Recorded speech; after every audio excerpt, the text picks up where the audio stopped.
Hello, beautiful souls, and here is some bonus content for the video series Defining Love.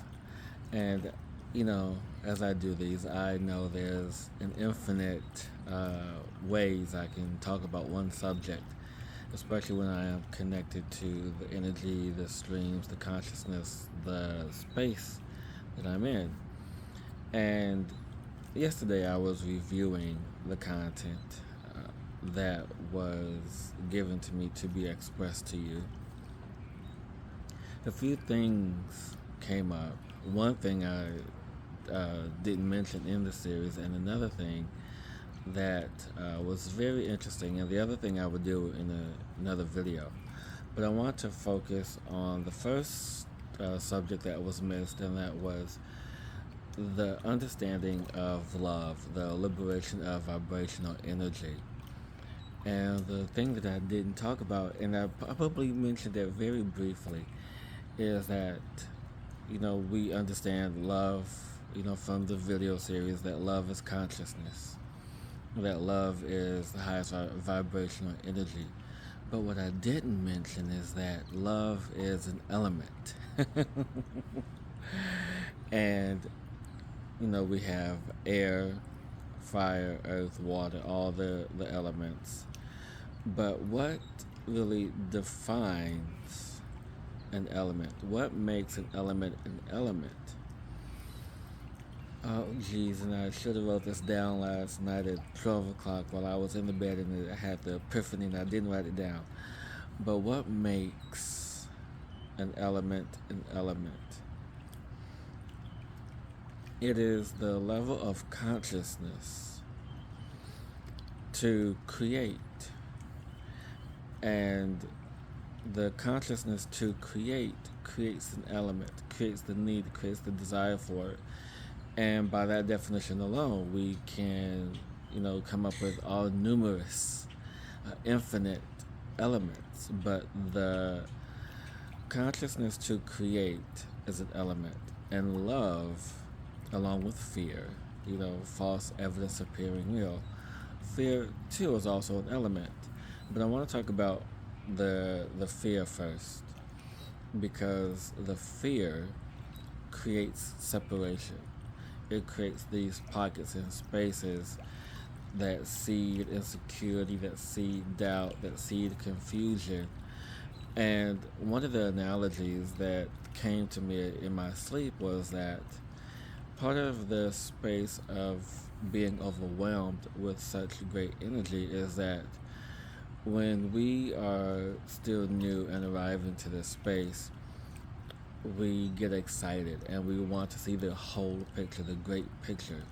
And when we see the greater picture, we tend to be overwhelmed and and begin to have and ask so many questions of how did this come to be, and how did this happen, and how was this created, and so forth and so on.